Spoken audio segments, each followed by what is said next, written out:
The hunting party series के episode 1 की शुरुआत एक लाश को स्ट्रेचर पे लिटाकर एक बंद कमरे में ले जाने से होती है, लेकिन वो लाश एक जिंदा आदमी होता है। जैसे कि हम देखते हैं वो लोग कमरा नंबर D12 में पहुंचते हैं। उसके बाद हमें जल्द ही पता चलता है कि ये एक सीक्रेट जेल होती है जहाँ कई खतरनाक कैदियों को बंद किया होता है, जो कि एक तरह का खुद में रहस्यमयी जेल है। वहां से 2 कर्मचारी अपना काम खत्म करके चले जाते हैं। वो दोनों इस बात से अनजान होते हैं कि जेल के अंदर सब कुछ बदलने वाला है। जेल के अंदर एक विस्फोट से हड़कंप मच जाता है और पूरी बिल्डिंग मलबे में तब्दील हो जाती है। वो दोनों गाड़ी में से देखते हैं कि पूरी बिल्डिंग तहस नहस हो चुकी है। उन दोनों की गाड़ी भी उस विस्फोट में उलझ जाती है। अब कहानी आगे बढ़ती है, जहां हमारी मुलाकात रेबेका हेंडरसन यानी बैक्स से होती है। बैक्स एक FBI की बेस्ट एजेंट हुआ करती थी, लेकिन किसी कारण से उसकी जॉब चली गई थी और अब वो एक कैसीनो में काम कर रही है और निश्चित रूप से उसके बारे में जानती है।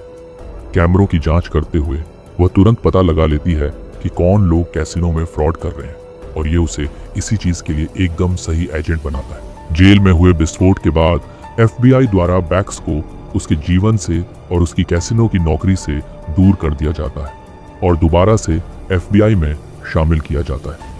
बैक्स को वेब एयर फोर्स बेस पर ले जाया जाता है, जहां कई सैनिक होते हैं, लेकिन यहां उसकी मुलाकात अटॉर्नी जनरल से होती है, जो उसे एक बुरी खबर देती है कि रिचर्ड हैरिस नाम का एक कैदी जेल में हुए विस्फोट के कारण जेल से 2 कर्मचारियों को मार कर भाग गया है। उसने पहले जेल में आने से पहले भी 7 महिलाओं को मार डाला था, लेकिन बैक्स को लगता था कि हैरिस मर चुका था जबकि वो जेल में बंद था।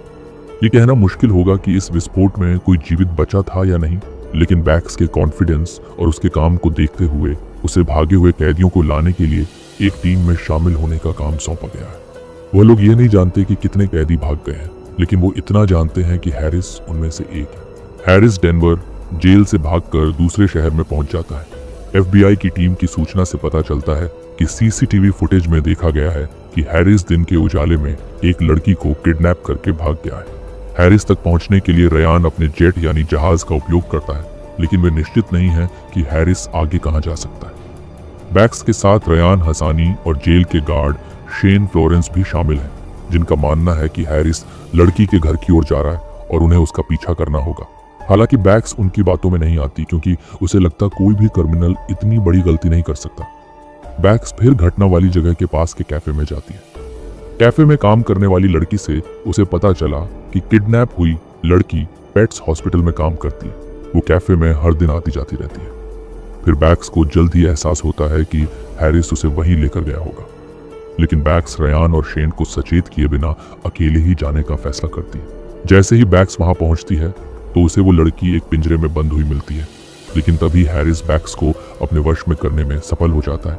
हैरिस बैक्स की आंखों पर कुछ स्प्रे मारता है और उसे जमीन पर पटक देता है, लेकिन समय रहते रयान और शेन वहां आ जाते हैं, लेकिन उनके आने से पहले ही हैरिस वहां से भाग जाता है।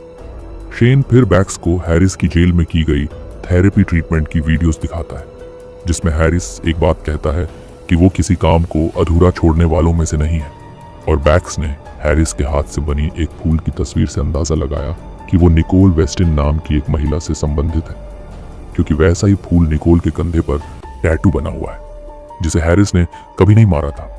शायद निकोल उसकी महबूबा थी जिसके घर में उसे आखिरी बार देखा गया था। निकोल के घर जाते समय हमें बैक्स के बारे में और अधिक जानने को मिलता है। जब वह 15 साल की थी तब से ही वह FBI के लिए काम करना चाहती थी, और तब वह एक मामले को सुलझाने में कामयाब रही। उसे पता चला कि उसके सबसे अच्छे दोस्त के पिता एक सीरियल किलर थे। तब से उसे हमेशा इस कार्य में महारत हासिल रही है। जहां तक शेन की बात है, उन्होंने सेना में रहने के बाद जेल में काम किया। जेल में अपने समय के दौरान वो बताता है कि जेल में कैदियों पर कई इलीगल एक्सपेरिमेंट किए जाते थे, लेकिन वह इस मामले में अधिक विस्तार से नहीं बता पाता, क्योंकि उनके बात करते वक्त रयान उनके पास आ जाता है, क्योंकि रयान ने उसे जेल की कोई इन्फॉर्मेशन बताने से मना किया है। उसके बाद फिर वो तीनों निकोल को देखने के लिए उसके घर आते हैं, और बैक्स निकोल से बात करते हुए कहती है कि वह उसकी रक्षा करेगी, क्योंकि वो जानती है कि हैरिस निकोल को मिलने के लिए जरूर आ सकता है। हालांकि रयान हैरिस को पकड़ने के लिए निकोल को चारे के रूप में इस्तेमाल करना चाहता है, ताकि वे हैरिस को फिर से पकड़ सके। उसके बाद वो तीनों निकोल के घर के अंदर हथियार तैनात करके हैरिस के आने का इंतजार करते हैं। जबकि हैरिस घर के अंदर आगे से नहीं घर के पीछे से आता है और निकोल के गले पर चाकू रखकर अंदर घुस जाता है, लेकिन वह गिरा हुआ होता है। जैसे ही हैरिस गुस्से में आकर अपने अंदर की भड़ास निकालता है और जेल की रहस्यमयी बातें बताने लगता है, तभी रयान ने हैरिस के सर पर गोली मार दी और उसे मार डाला।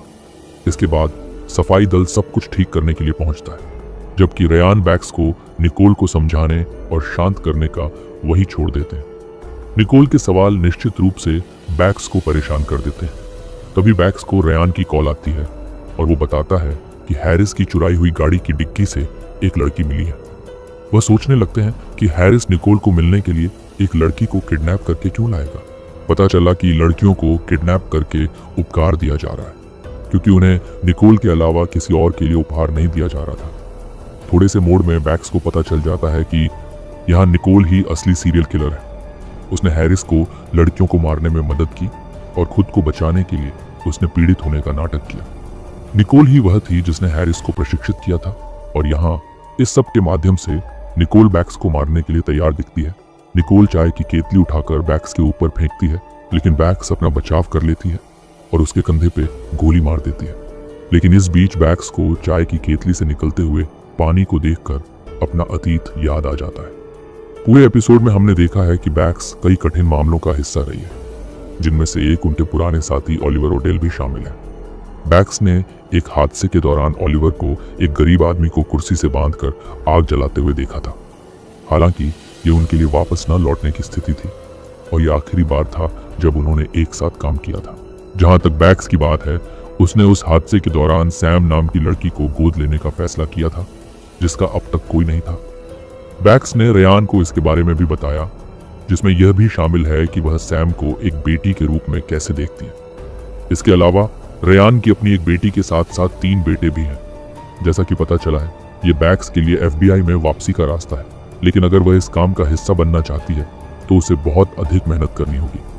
बैक्स को जब पता चलता है कि उसका पुराना साथी ओलिवर वास्तव में जेल का वार्डन है, तो वह अतीत में वापस चली जाती है। उसने बैक्स को इसीलिए बुलाया था क्योंकि वह अब तक उसके साथ काम करने वाली सबसे अच्छी एजेंट है और सभी भागे हुए कैदियों को पकड़ने के लिए उसे उसकी मदद की जरूरत है।